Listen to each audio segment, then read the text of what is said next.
आज से हिंदी इतिहास की कक्षा शुरू होती हो और यहाँ से जो एमपीएसआई या एमपीपीएससी में आने वाली सभी क्वेश्चन इस हिंदी साहित्य से जितने भी एमपीपीएससी के पेपर फिफ्थ में क्वेश्चन आते हैं वो क्वेश्चन देखते हैं। सबसे पहले हम हिंदी के इतिहास से शुरुआत करते हैं और लगातार पूरी हिंदी कंप्लीट करते हैं। तो हिंदी साहित्य का इतिहास,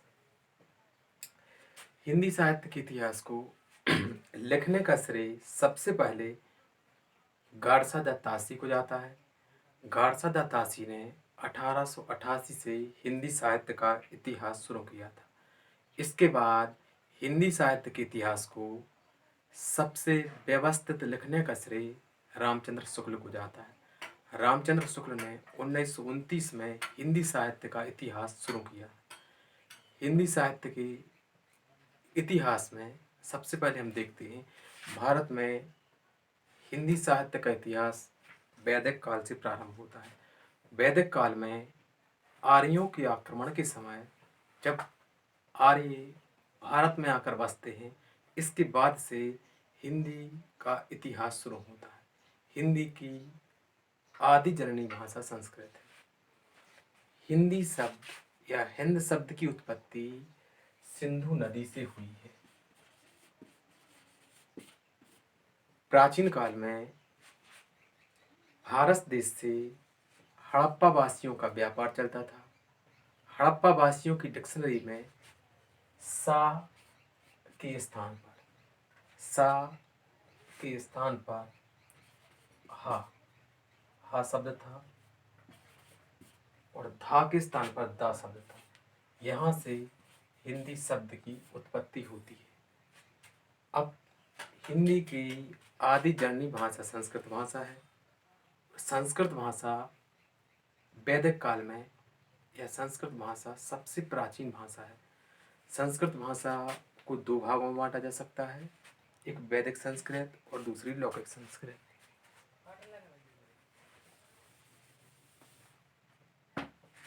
संस्कृत भाषा को दो भागों में बांटा गया है, वैदिक और लौकिक। लौकिक संस्कृत तात्कालिक समय में आर्य भाषा थी। जो लोग उस समय जो लोक में प्रचलित भाषा थी वो थी लौकिक संस्कृत। वैदिक संस्कृत में सभी वेद, अरण्य, उपनिषद, ब्राह्मण ग्रंथ आदि लिखे गए। धीरे धीरे जब संस्कृत भाषा आम बोलचाल की भाषा बनी, तो जब इसका सरलतम रूप आया तो पाली भाषा के रूप में परिवर्तित हुई। पाली भाषा में बौद्ध धर्म के समस्त ग्रंथ लिखे गए हैं, जैसे विनय पिटक, सूत पिटक, अभिधम्मी पिटक आदि की भाषा पाली भाषा है। महात्मा बुद्ध ने पाली भाषा का प्रयोग अपने ग्रंथों में किया है। पाली भाषा के बाद प्राकृतिक भाषा है। प्राकृतिक भाषा का प्रयोग महावीर स्वामी ने किया है। तो सबसे पहले संस्कृत के बाद पाली, पाली के बाद प्राकृतिक। प्राकृतिक भाषा का संबंध महावीर स्वामी से है। महावीर स्वामी या जो भी जैन साहित्य लिखा गया है, जैन साहित्य प्राकृतिक भाषा में लिखा गया है, जबकि बौद्ध साहित्य पाली भाषा में लिखा गया है। धीरे धीरे इसमें परिवर्तन हुए। प्राकृतिक भाषा के बाद जो नवीन भाषा का विकास हुआ वो भाषा थी अपभ्रंश। अपभ्रंश से एमपीएससी में एक क्वेश्चन आया था कि अपभ्रंश को कितने या अपभ्रंश भाषा के अंतर्गत कितनी भाषाएं आती। तो अपभ्रंश भाषा के अंतर्गत सबसे पहले शौरसेनी। अपभ्रंश का अर्थ होता है अलग अलग क्षेत्रों में बोली जाने वाली भाषाएं होती हैं।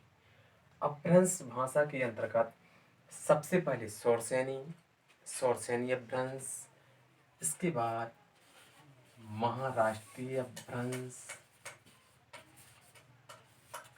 इसके बाद पैशाची, जिसको खस अपभ्रंश भी कहा जाता है। इसके बाद शौरसेनी, महाराष्ट्री, पैसाची, ब्राचा। ब्राचा इसी अपभ्रंश की भाषा है।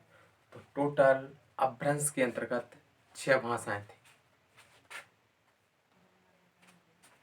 इसके बाद अपभ्रंश अलग अलग क्षेत्रों में बोली जाने वाली भाषा है और अपभ्रंश भाषा के अंतर्गत 6 भाषाएं थी। अपभ्रंश धीरे धीरे मध्यकाल का समय आया और अपभ्रंश पुरानी हिंदी में बदला, जिसे अवहट्ट भाषा कहा गया है। अवहट्ट भाषा के बाद भाषाओं का क्रम बढ़ता गया और वर्तमान में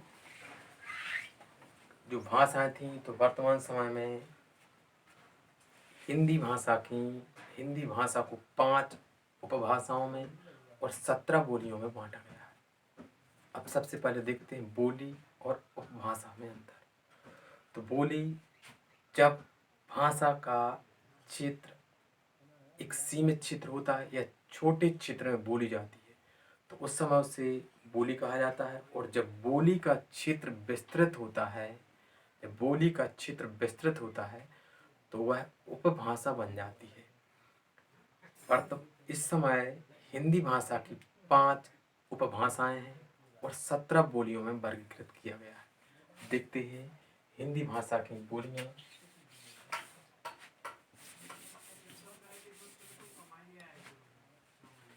हिंदी भाषा, इसको 5 उपभाषाओं में बांटा गया है।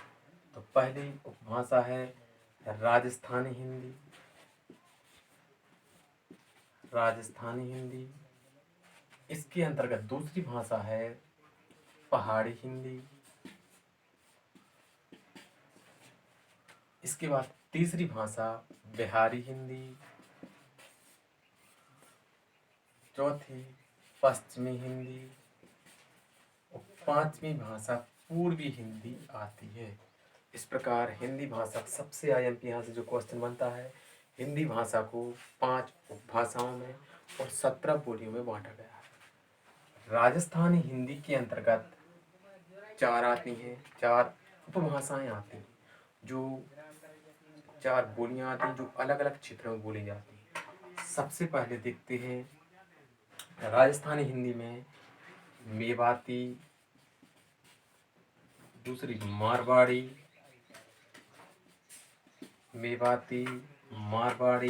मालवी और जयपुरी।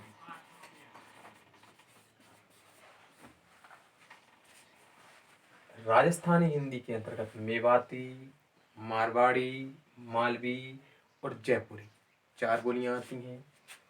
पहाड़ी हिंदी के अंतर्गत कुमायूं और गढ़वाली भाषा आती है। पहाड़ी हिंदी के अंतर्गत कुमायूं और गढ़वाली, ये दोनों भाषाएं आती हैं। इसके बाद बिहारी हिंदी के अंतर्गत मगधी,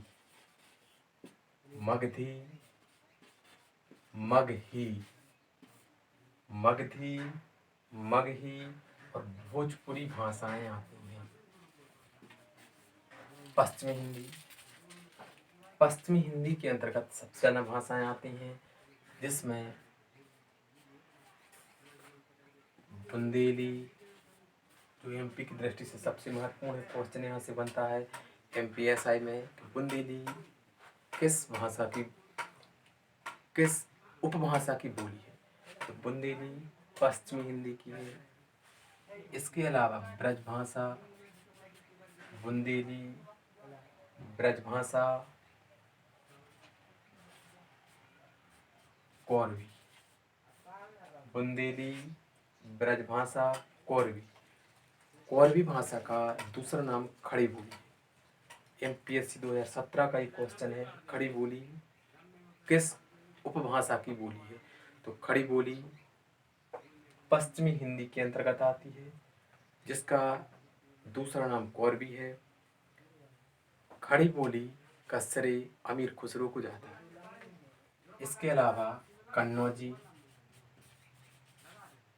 कन्नौजी भाषा भी इसी के अंतर्गत आती है बुंदेली, ब्रज, कोरवी और कन्नौजी। ये भाषाएं पश्चिमी हिंदी की भाषाएं हैं। इसके अलावा बात करते हैं हम पूर्वी हिंदी, जो पांचवी इसकी उपभाषा है। पूर्वी हिंदी, पूर्वी हिंदी के अंतर्गत पूर्वी हिंदी पूर्वी हिंदी के अंतर्गत सबसे पहले अवधि एक सबसे महत्वपूर्ण क्वेश्चन बन सकता है। अवधि, दूसरी बघेली, तीसरी छत्तीसगढ़ी। इस प्रकार पूर्वी हिंदी के अंतर्गत अवधि, बघेली और छत्तीसगढ़ी भाषाएं आती हैं। तो हिंदी भाषा को 5 उपभाषाओं और 17 बोलियों में बांटा गया है। हिंदी साहित्य के इतिहास के बाद हम हिंदी की लिपि पर चर्चा करते हैं। लिपि कैसे कहती हैं? किसी भी भाषा को व्यक्त करने के लिए जो संकेत या शब्दों का प्रयोग होता है उसे लिपि कहा जाता है। किसी भी भाषा को व्यक्त करने के लिए जिन संकेतों या शब्दों का प्रयोग होता है उसे लिपि कहा जाता है। सबसे पहले जो लिपि थी जिसको आज तक पढ़ा नहीं गया है, सिंधु सभ्यता की लिपि। जो लिपि थी भाव चित्रात्मक लिपि।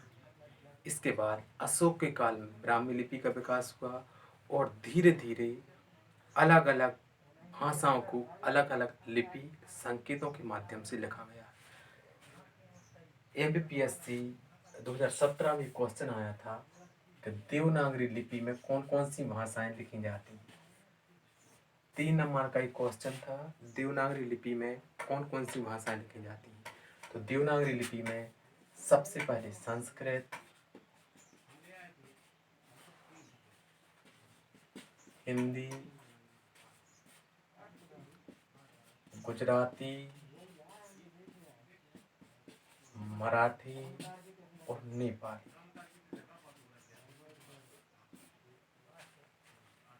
इन 5 भाषाओं को देवनागरी लिपि में लिखा जाता है। सबसे पहले संस्कृत, हिंदी, गुजराती, मराठी और नेपाली 5 भाषाओं को देवनागरी लिपि में लिखा जाता है। ये MPSC 2017 में क्वेश्चन आया था। इसके अलावा अलग अलग भाषाओं को अलग अलग लिपि में लिखा जाता है। उदाहरण के लिए जैसे इंग्लिश को रोमन लिपि में लिखा जाता है,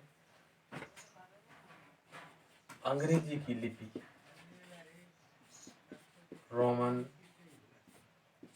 पंजाबी की लिपि गुरुमुखी, उर्दू की लिपि फारसी।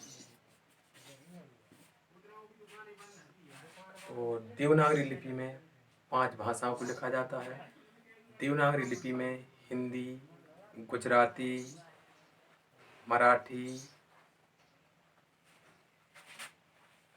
अंग्रेजी को रोमन लिपि में लिखा जाता है, पंजाबी को गुरुमुखी लिपि में लिखा जाता है और उर्दू को फारसी लिपि में लिखा जाता है।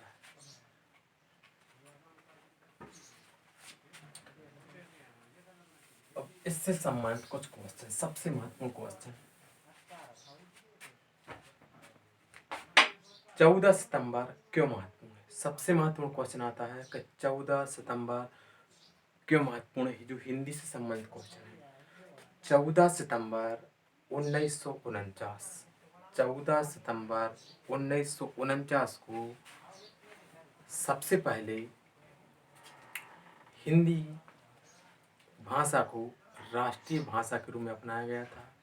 इसी कारण से प्रति वर्ष 14 सितंबर को हिंदी दिवस के रूप में मनाया जाता है। 14 सितंबर को हिंदी दिवस के रूप में मनाया जाता है और 14 सितंबर 1949 को हिंदी को राजभाषा घोषित किया गया था।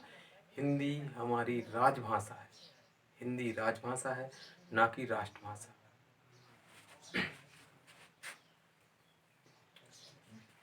तीन सबसे महत्वपूर्ण क्वेश्चन। 14 जनवरी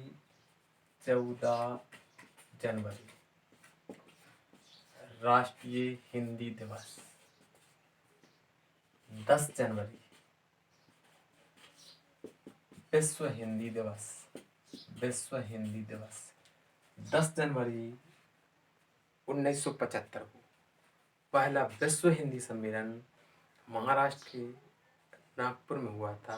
तात्कालिक समय में मध्य प्रदेश के अंतर्गत आता था। तब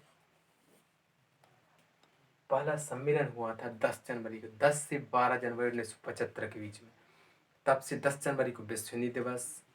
14 सितंबर 1949 को हिंदी को राजभाषा के रूप में अपनाया था। इसी कारण से 14 जनवरी राष्ट्रीय हिंदी दिवस। 21 फरवरी इस दिन अंतर्राष्ट्रीय मातृभाषा के रूप में मनाया जाता है। अंतर्राष्ट्रीय मातृभाषा के रूप में 21 फरवरी को मनाया जाता है। अब हम बात करते हैं इसके संवैधानिक प्रावधान। महात्मा गांधी ने हिंदी भाषा के एक संबंध में कहा है, कोई भी देश अपनी भाषा को छोड़कर आगे नहीं बढ़ सकता है, जिस प्रकार एक वृक्ष बिना जड़ों की नहीं। उसी प्रकार चक्रवर्ती राजगोपालाचारी, जिनने हिंदी भाषा को राष्ट्रभाषा बनाने में विरोध किया था। चक्रवर्ती राजगोपालाचारी का कहना था, हिंदी अहिंद बोलने वालों के लिए उतनी ही कठिन है जितनी हिंद बोलने वालों के लिए इंग्लिश। हिंदी भारत के 9 राज्यों और एक संघ शासित प्रदेश दिल्ली और अंडमान निकोबार द्वीप समूह, इतने क्षेत्रों में बोली जाती है।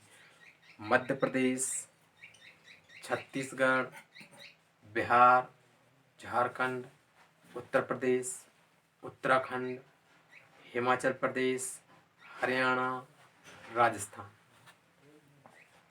इसके अलावा संघ शासित प्रदेशों में दिल्ली और अंडमान निकोबार द्वीप समूह, यहाँ की भाषा या इन क्षेत्रों में बोली जाने वाली भाषा हिंदी भाषा है। संवैधानिक स्थिति की बात करते हैं तो सबसे पहले हिंदी भाषा को राजभाषा बनाने का प्रस्ताव गोपाल स्वामी अयंगार ने रखा था। सबसे पहले हिंदी भाषा को राजभाषा बनाने का प्रस्ताव गोपाल स्वामी अयंगार ने